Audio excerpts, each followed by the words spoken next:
I closed the suitcase, looked around and sighed sadly. The sleigh bed we traded in for our old bed now seems to be making fun of me. She can have it all. I actually left them in pretty good shape. The house is paid for.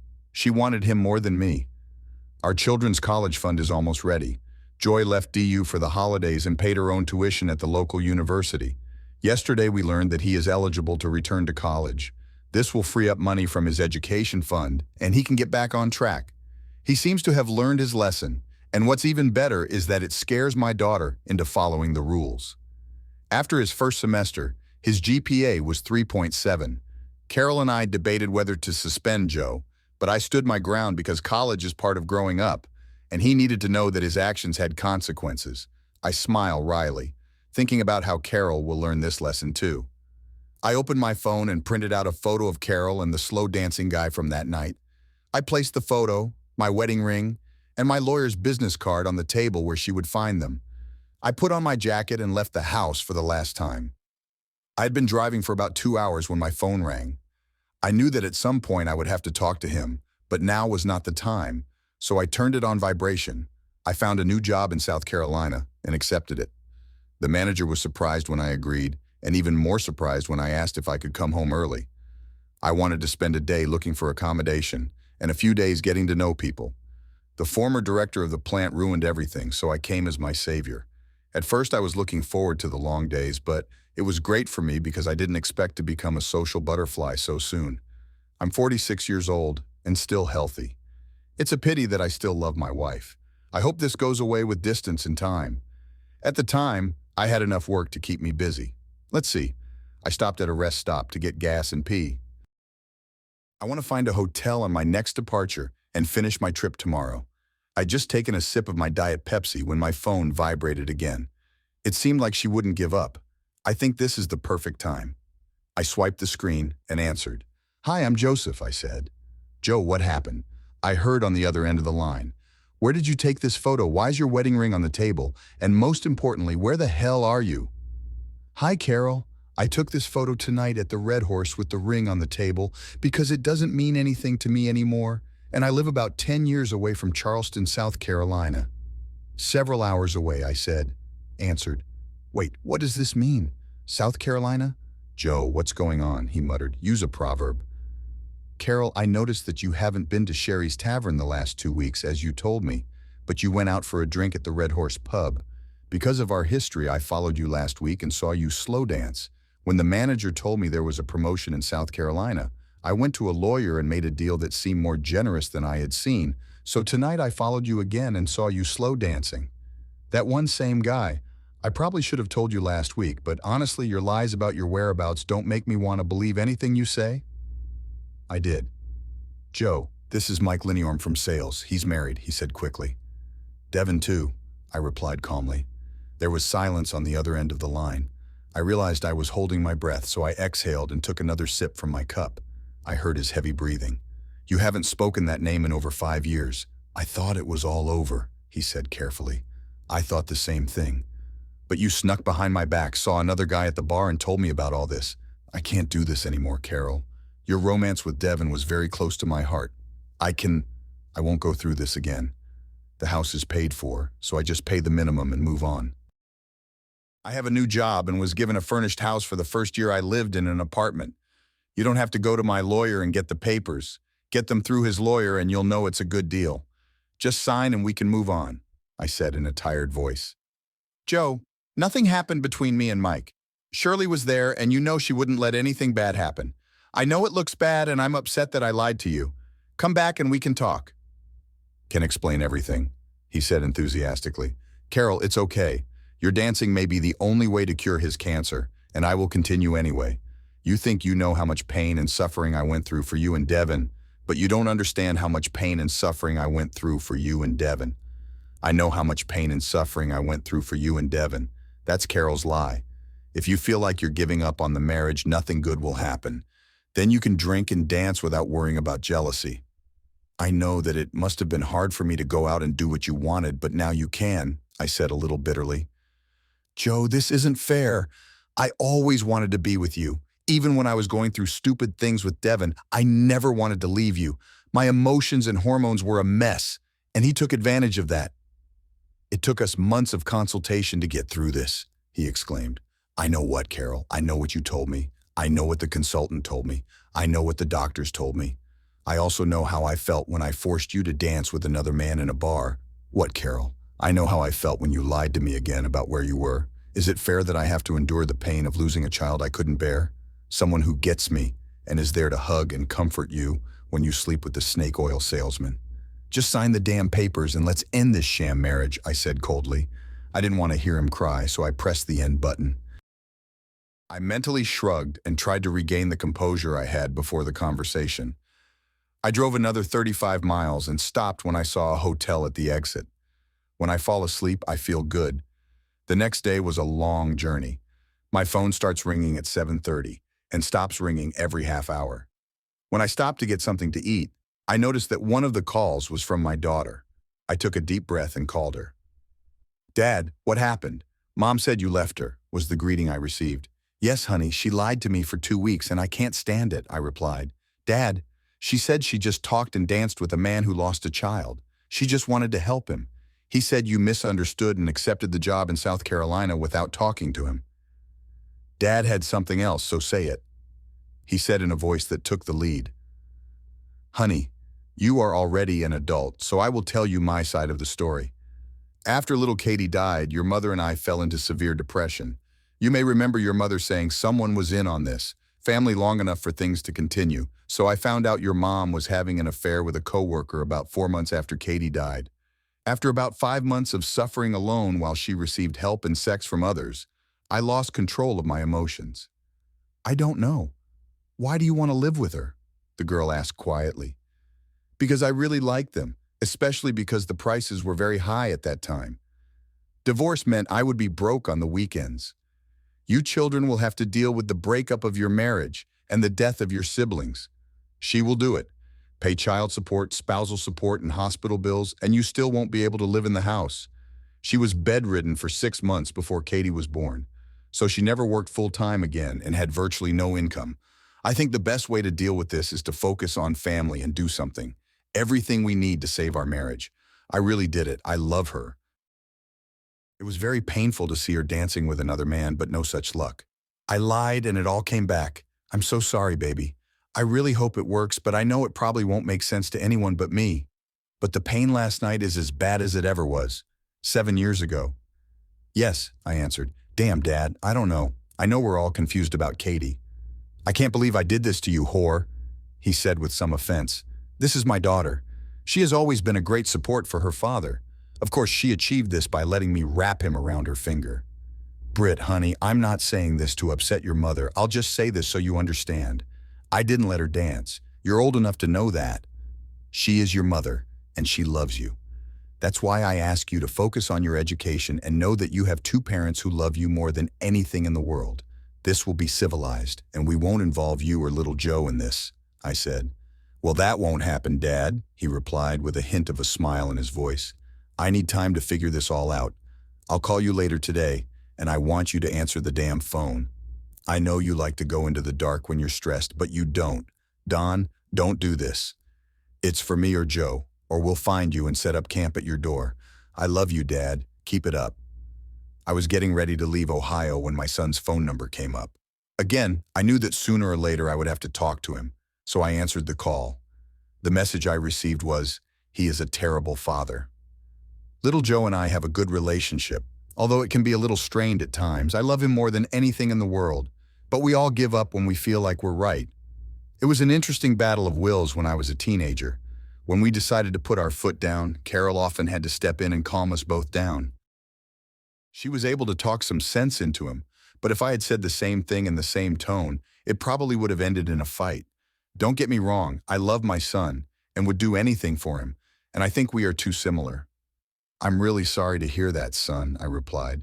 She didn't do anything this time, Dad. If you forgave her, why did you leave now? Asked. I was a little surprised. How did he find out about Carol's affair? Did she tell you about this? I thought you didn't know. I answered. A few years ago, I heard a phone call and she was talking to this idiot. She wanted to tell him it was over, and she wanted to tell you on Friday, he replied. I don't know what you're talking about, but I think it's terrible that you're sending us to our grandparents for the weekend. That Sunday afternoon was the darkest day I have ever seen. Worse than when you came home from the hospital without Kay. In the West, the situation is even worse. Answered. I don't know, I said. So what happened to Dad? Why did you run away? I told her she was an idiot for lying to you, but she didn't do anything. Can't you at least go back and talk to him? You've always been an idiot. Now I have to face my problems. I may be a coward, Joe, and you can judge me all you want. If you were in my situation, you could choose your own course of action. In the meantime, I'll tell you what I told your sister. I can't tell you enough. I'm so proud of you for finding the courage to come back to U of D. I'm hanging up. Before we say anything, oh, something we'll regret later, I said, as I pressed the end button. Oh, the youth have all the answers. He actually made a valid point that I didn't want to think about. Why am I so depressed and determined now, 7 years after the relationship ended? Years before Carol started lying to me. I didn't even think about her affair. I hope I can answer this question. All I can think about is that I never forgave him. But that doesn't make sense because I've had a lot of fun the last few years. I really thought I was done with this. Well, maybe I can meet with a counselor once I'm settled into my new apartment. I don't know how much my old therapist helped me when I react so badly now. I started thinking about what to do with the new product to make it work. Crossing the border into South Carolina, I could get lost in my thoughts about work and ignore the constant buzzing of my phone. 8 months later, today is the day. I signed the letter and just looked at the huge envelope. Now I'm a free man. Carol struggled for a month before suddenly giving in and signing the papers. I was surprised how quickly he gave in. We had a phone conversation, and she explained that she had been helping him cope with the death of his newborn baby, and that dancing was just part of the environment they were in. She said she felt uncomfortable when he asked her to dance, and that all he did was to avoid a scandal. The next week, when he asked her if she wanted to dance, she answered. She didn't think he was seducing her, but it bothered her so much that she said she wouldn't go out anymore.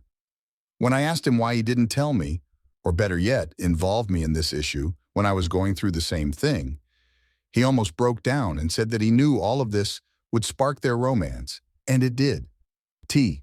I don't want to do this to myself. She thought she had talked to him, helped him see a therapist, and since there were other people there, she didn't think it was a big deal. I just can't stand lies. I got calls from Shelley, her other friend Abby, and Mike himself, and they all told me that nothing happened other than an awkward dance. I told myself I was stupid for holding back, but I just couldn't feel the same way about my wife. I love him, but I don't want to marry him anymore. My new therapist said that I had never forgiven him, and these feelings became even more ingrained in my subconscious until they came to the surface. I can't let him go now. I think it makes as much sense as anything else. After looking at the envelope, I decided that there was no need to open it yet. I walked up the 2 flights of stairs to my apartment and checked the rest of my mail. I looked up when I heard screams coming from the hallway. I saw a large black man pinning my neighbor Letitia against the wall and yelling at her. "You won't leave me, darling. When I say it's over, it's over. Now go back to your apartment and shove something hot up your ass. Our group is late." Oops, he stopped when my fist hit his kidney. I know it may not be my sport to hit a man in the back, but I think all the rules are broken when he puts his hands on a woman. I wanted to hit him again, but suddenly he stood on his tiptoes, and my neighbor grabbed his balls and started squeezing them.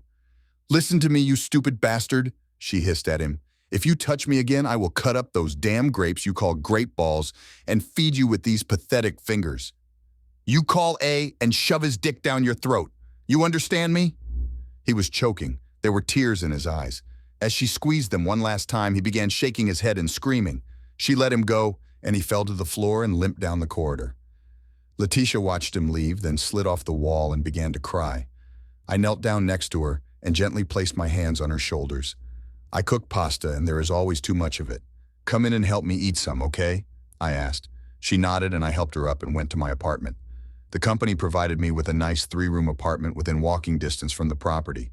They paid a year's rent, and I was seriously considering leaving as soon as they were done. I don't have a swimming pool, but we can use the swimming pool in the next building. We have a very good training center. There I met my neighbor, Letitia. I've been here for 2 months now and haven't done much except work 14, 16 hours and then sleep. My doctor told me that I had a heart attack and that I should reduce my workload, start eating right, and exercising, what doctors usually do. I decided to limit myself to 12 hours a day and go to the gym.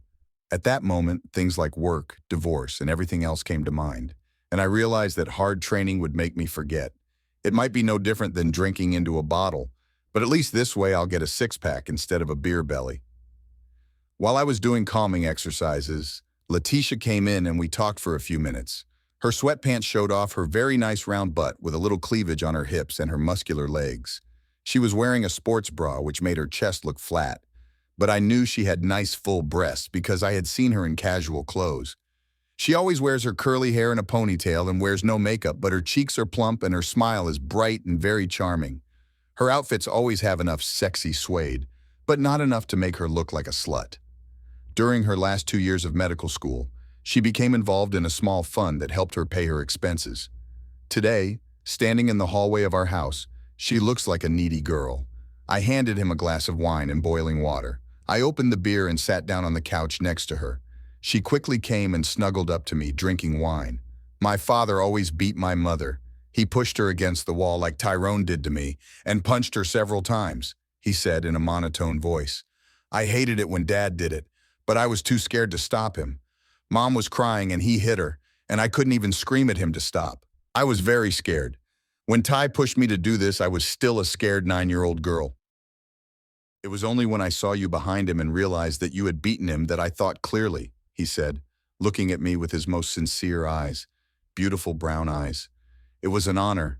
Thanks for having lunch with me. You're the first person I've had dinner with outside of work, I replied. She smiled and kissed me tenderly on the lips. We had a great time chatting while eating. I even received a sweet kiss when she left in the middle of the night. 2 months later, we had sex. It all started innocently enough. I was 47 years old, lonely, and a little depressed, so he dragged me and my friends to a bar. She had to tell them I was depressed because 40 or 20 women had been flirting with me and touching me all night. Long, good. Letitia had been drinking a little and kept asking me to show my abs to her friends. I trained hard and am proud to have the body of a man 15 years younger. This way I don't have to drink too much to lift my shirt and stretch. This reaction shaped my ear. Rhonda, a rather petite Latina who worked with Letitia, asked seductively as she ran her hand down my shirt, "If I gave the birthday boy a blowjob, would you let me spank you?" I was surprised to see my face turn red as all the blood seemed to flow into my penis. I stood there stuttering while they laughed at me. I only realized it was a joke when Letitia spoke.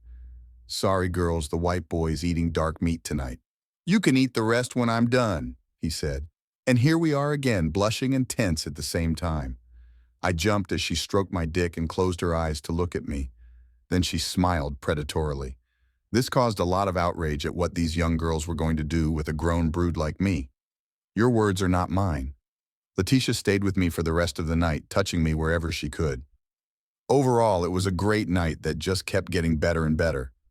When we got home, Letitia didn't even bother to pretend she was going home. She stood near my door and waited for me to open it. As soon as I opened the door, she came in and walked over to my refrigerator. She didn't say anything, just leaned forward, took 2 glasses of water, and closed the door. "Do you have a condom?" she asked him. "Well, Letitia, you've been drinking, and I don't know if that's a good idea," I replied. She bent over and took off her shirt, revealing a black lace bra that barely covered her juicy breasts. "First of all, I've only had water for the last 3 bars, so I'm excited, but not drunk. Secondly, it's not me who falls in love with you, and it's not you who falls in love with me. These are 2 people to love. So sit back and let me give you a birthday blowjob, and you can lick me good, and we can sweat and enjoy," he said as he began to unbutton his jeans and slide them to the floor. "Why not?" I let him lay me down on the couch and take off my pants. She then gave me a 20-minute blowjob, and it was the best blowjob I've ever had. Movement of the lips, tongue, hands, and even a slight movement of the ball. Don't get me wrong, Carol has never been shy about giving blowjobs, and I think her technique is the best, but damn if Letitia doesn't blow her ass out of the water. I had to hold back a scream as I filled her face with a liter of cum. After that, I felt dizzy and found it difficult to breathe. She smiled proudly, licked her lips, and stood up to wash her face. I looked at my dick, and it calmed down. I was 47, not 17, and it took me longer to get the lead back in the fold, but he certainly deserves a reprimand. I found her as she came out of the bathroom and picked her up. I carried her to the bed and gently laid her on the bed. I unclasped her bra and took it off. Two gorgeous globes appeared, and all I had to do was give each dark nipple a short suck. I raised her arms above her head and kissed her beautiful lips where I had just reached. I bit his neck and moved down his tanned body, licking and biting his full throat. When I reached her nipples, she lowered her hands and ran her fingers through my hair. I stopped and raised my arms firmly above my head again. "Your body belongs to me tonight," I growled. As a reward for this, I heard a moan and a whisper of yes, gently biting the nipple with my teeth. After several minutes of licking, sucking, biting, and rolling the hard parts, I continued down her body. The only thing Carol liked was when I licked her through her panties, so I left the panties on for a while and started sliding my tongue along Letitia's sensitive lips. His hand fell and I stopped. I put them back on his head. "Don't make me tie him to the bed," I whispered. I swear the wet spot on her panties got bigger when she moved a little. Maybe a little orgasm? I removed the wedge from her panties and attacked her exposed mound with my tongue. I slowly inserted 2 fingers into her wet pussy and began to touch the small patch of rough skin I felt on her pubic bone. She screamed and my hands got wet. By this point, he was half upright again. I pulled her panties down and removed them, attacking her now prominent clitoris with my tongue. I let out another scream as she tied my thighs together. I pulled away from her and took a moment to admire the bright pink color of her pussy against her brown skin. She experienced an orgasm and saw my penis, which was now 3/4 erect. "Give it to me," she begged, sliding off the bed and sitting on his lap. She pounced on him like a bird chasing a bug, and in a few minutes I was hard as a rock again. "I take my pills and am clean. And you?" she asked.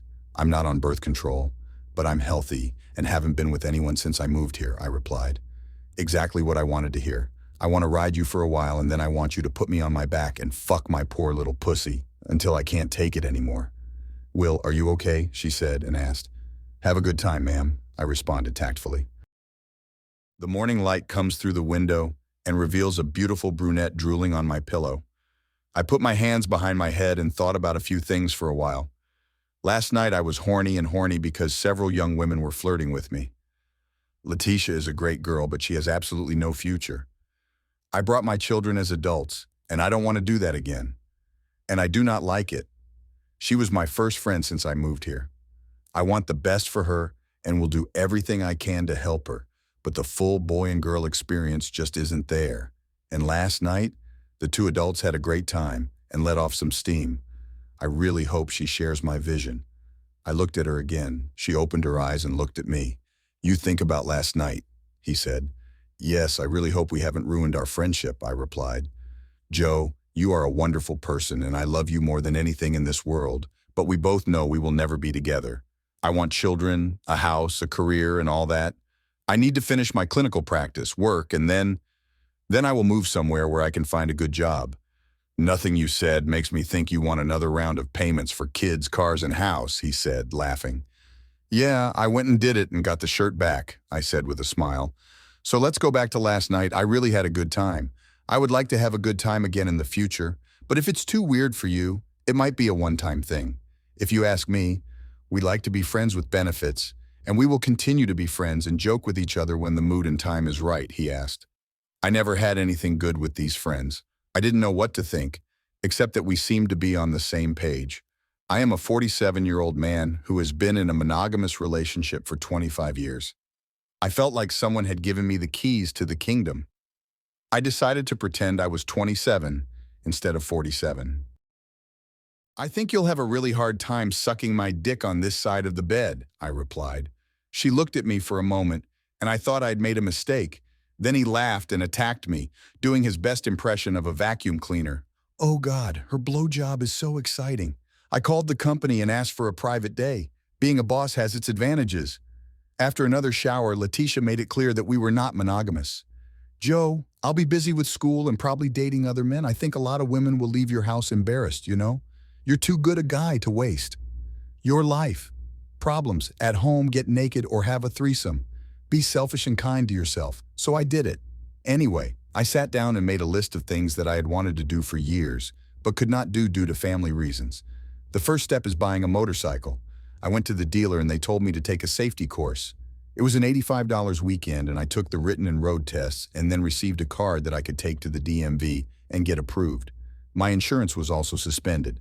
I returned with my new license and headed to the used car section of the local Harley store.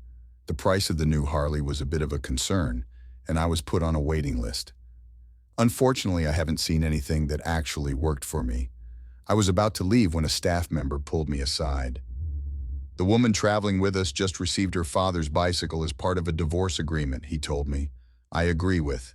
I called the number, and within a few hours I was on my way north of the city. I don't know what I expected, but this is definitely not the case. Homes here cost between $3 and $4 million. I drove a 3-year-old F-150 in great condition, but realized it was out of my price range. It was a gated community, and the guard on duty took me to the address. I pulled up and saw a beautiful Harley parked in the driveway. The garage was open, and I saw what looked like a replica bicycle parked next to a new Lexus. The air here smells of money.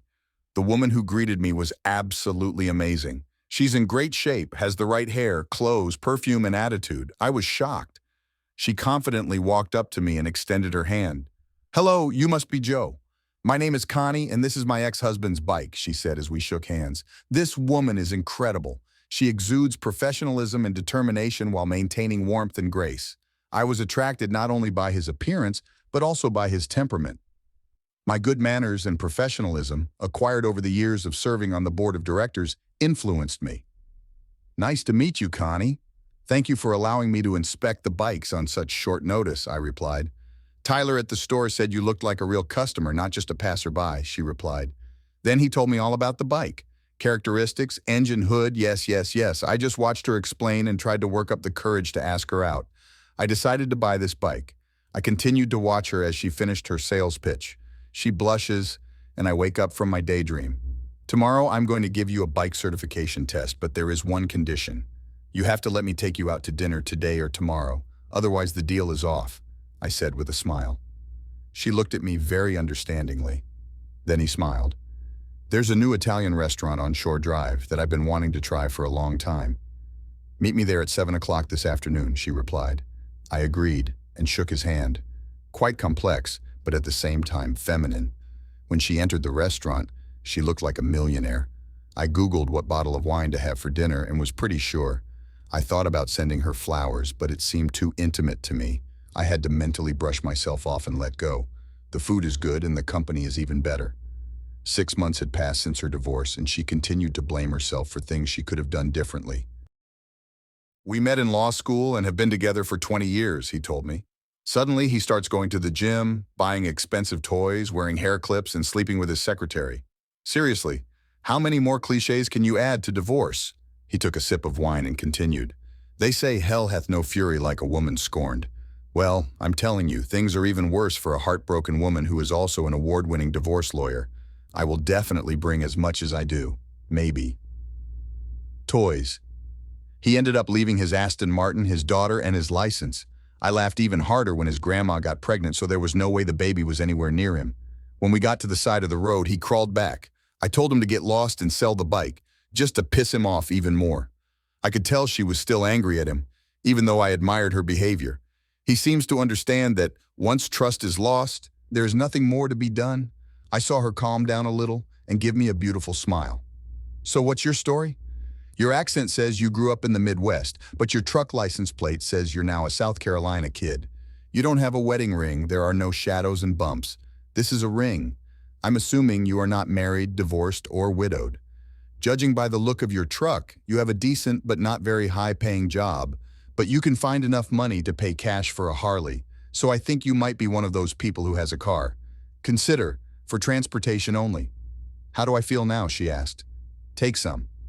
"The truth is that it's very good. I'm a plant manager at United Steel, so I have a pretty good job.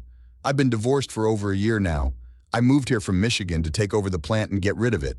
Memory, in the same time. I have 2 children and they all go to college to help pay for tuition. I love them both and wish we could keep in touch better, but it's a two-way street. Other than that, I don't think I have anything to say," I replied. I was a little scared to go through all this on the first date, but I thought, what the hell? Everything I said was true. She looked at me suspiciously. "What do you miss most after getting married?" she asked. I had to think about it. "I have no one to go home and spend the day with." I really want to spend time with my family, I replied. She was laughing. I need to work on my flirting, she replied. You have to say you missed out on normal sex, and then I would say there's no reason to miss it when you find the right person. And then you say where. Find it, I'll say it. I'm blushing. So I'm going to miss normal sex, I said, laughing. If you find the right woman, there's no reason to miss her, he replies with a wink. Where can I find such a lady? I answered directly. She leaned against the table and connected her chest to her shoulders. Right here, he whispered. On the way to his house, I stopped at a gas station and bought a pack of condoms. I received a message that the door was open and I needed to enter immediately. When I opened the door, I saw her skirt on the floor. Then I saw a pair of socks next to the stairs. I followed the fallen clothes to her bedroom door. The door was closed, but her panties were hanging on the handle. I opened the door and found her lying on a huge 4-poster bed with her legs spread and touching herself. I took off my clothes and put on a condom. I didn't say anything. I felt like I needed something quick and dirty, so that's what I did. For the first time since high school, I skipped the foreplay and just pushed my dick into her. She was wet, tight, and wonderful. Luckily, the condom and lack of coordination prevented me from arriving too early and hearing her moans double in volume. Finally, I filled the condom and rolled it up. Now, looking closely at her, I see that she is a very beautiful woman. For some reason, I think her breasts are fake, but I can't say for sure. I don't care either. He stretched out like a cat and almost purred. I leaned forward and took the condom. The door on the left is the bathroom, he told me. She is sleeping? I left the condom and splashed water on my face. I looked in the mirror and wondered what the hell I'd gotten myself into. What's the problem here? I have to go? Should I sleep with her again? Let's talk. I do not know what to do. I returned to the bedroom to find her snoring in bed. I went over, covered her with a blanket, and she, sleepy, hugged me. What the heck? I love hugs as much as the next person. I crawled under the blanket and hugged her. I also fell asleep within a few minutes. I woke up to the wonderful feeling of a blowjob. As soon as she saw that I was awake, she took a condom out of the package and threw it at me. Then she came closer and buried my dick in her hot pussy. It took me a long time to get used to the cowgirl, and the condom made me wait a little longer. She had several orgasms before she pulled away from me. I turned her over and grabbed her legs tightly with my back. After throwing away the condoms, I looked at the clock next to the bed and saw that it was almost midnight. I crawled under the blanket and snuggled up to him. Thank you, he said, looking into my eyes.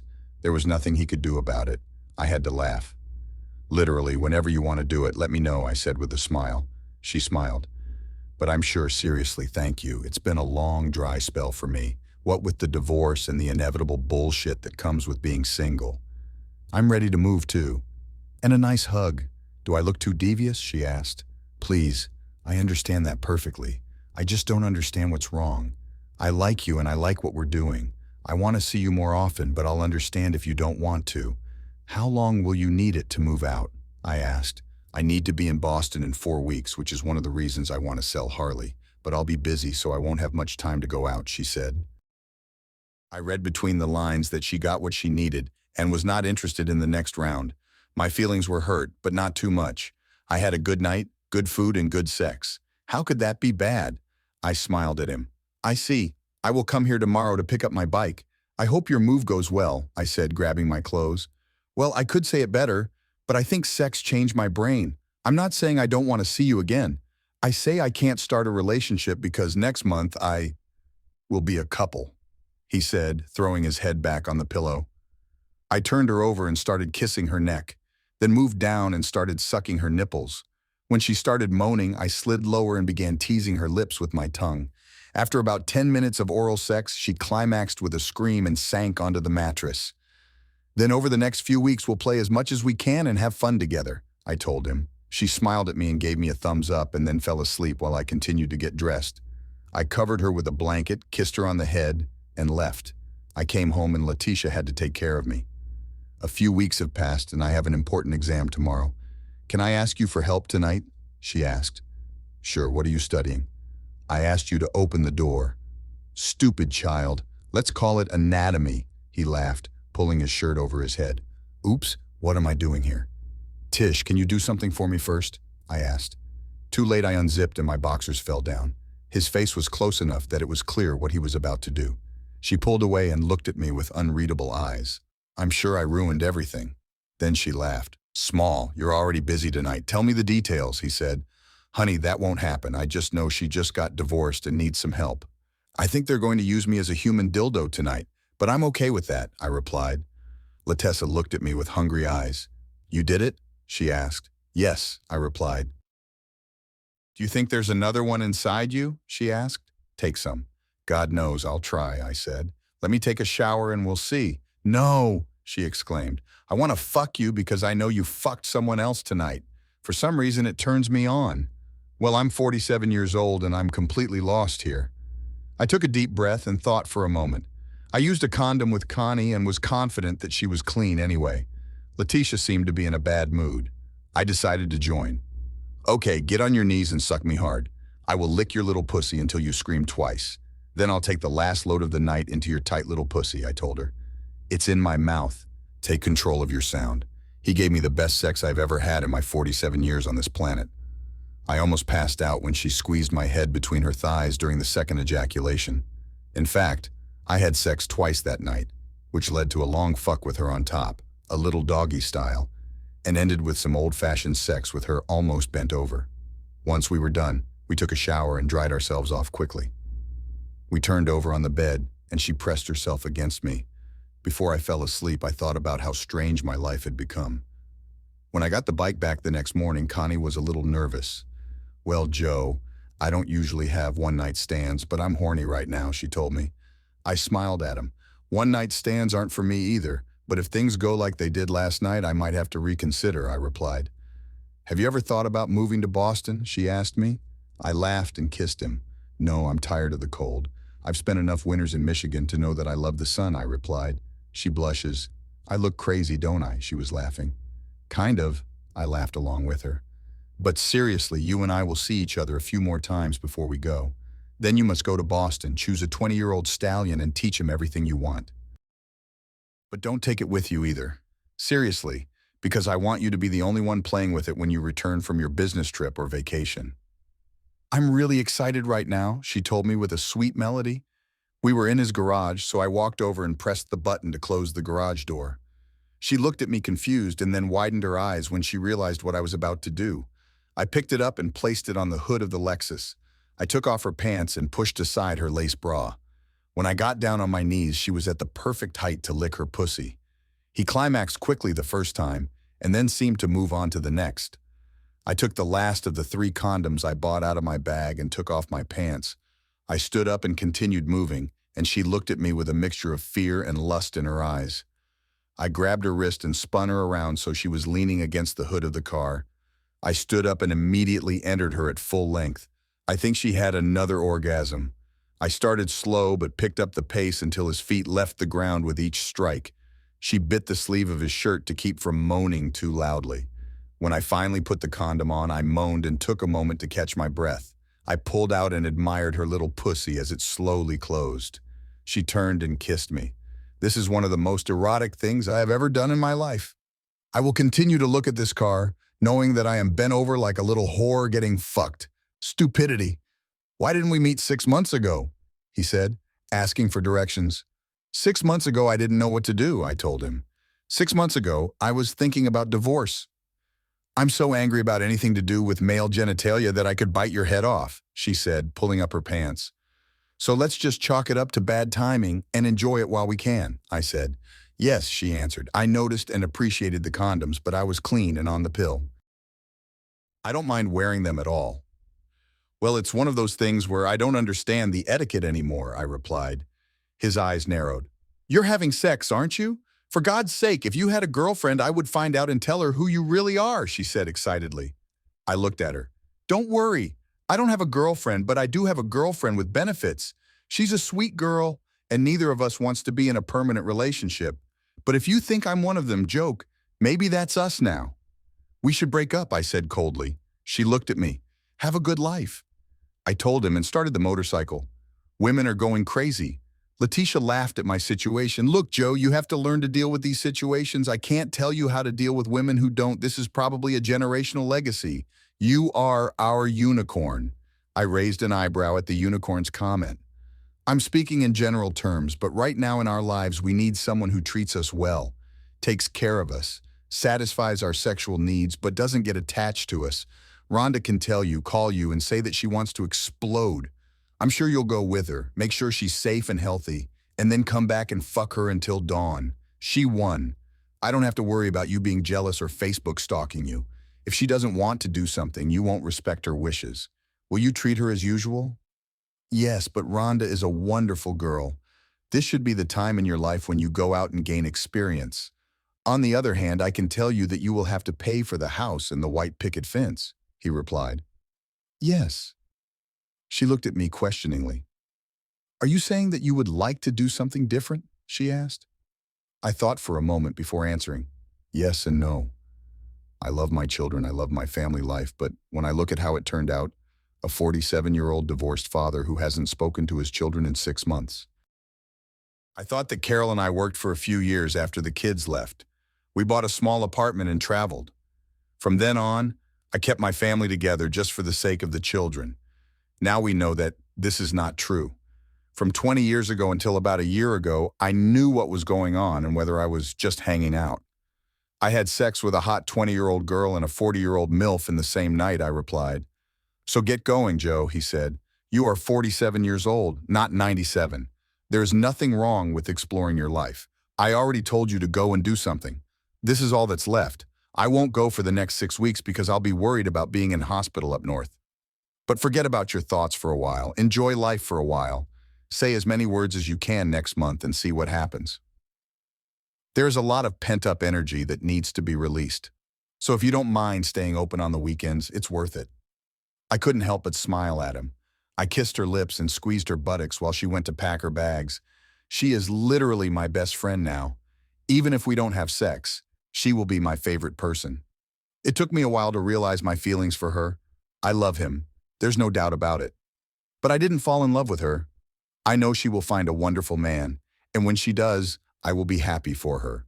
For now, I decided to let her be my Yoda and follow her advice. 2 weeks later, my phone rang. The number seemed familiar, so I answered the call. Hi Joe, this is Connie. Did you buy this woman a bike? I heard. Here I can go as I please. I think there's no reason to be angry. Hi Connie, how are you? I said in a happy voice. I heard him breathing deeply. Joe, I'm so sorry for my behavior the last time we were together. It took me about 20 minutes to calm down and realize that you didn't do anything wrong. You were just trying to be polite. I'm better than me. It's more primitive to imagine, he said hastily. Believe me, I understand.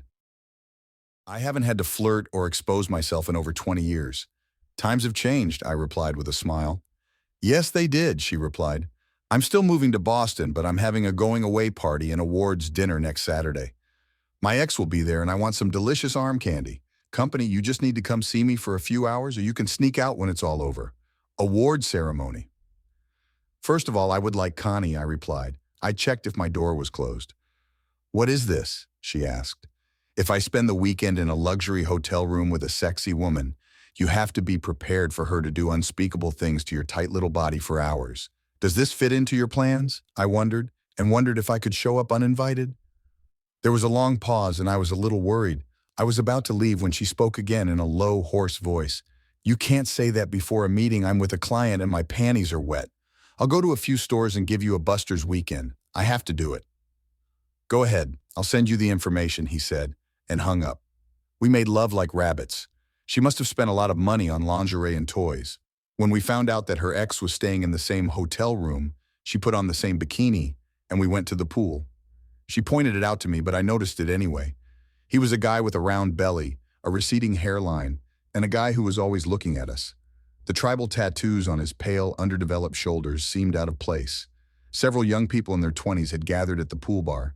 The ladies watched me as I floated towards the pina colada. Suddenly, I felt two soft breasts pressed against my back, one hand caressing my shorts and the other reaching for her drink. I turned around, kissed Connie passionately, and removed her hands from my shorts. We prepared them and returned to our room. You only had 5 orgasms this morning, I said, making no attempt to lower my voice. A group of girls started screaming and Connie dropped her glass to hide her red face. It neutralizes the effect by freezing the brain. As we walked past her ex, I reached into her tiny bikini bottoms and squeezed them. We never looked back. The award ceremony was boring, but my date was amazing. We danced the night away, and then I made love to her body for an hour.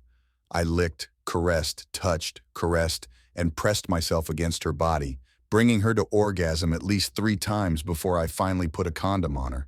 It was hard, and I was a little worried that I wouldn't be able to hold all the cum, but she wasn't worried. She was taking pills and was too tired to care. In the morning, we had another farewell meeting, and then I went to get ready for work. Having received an apartment, I sat with a glass of whiskey and thought about everything. My feelings for Connie were exactly what they should be, friends with benefits. The same thing happened with Letitia.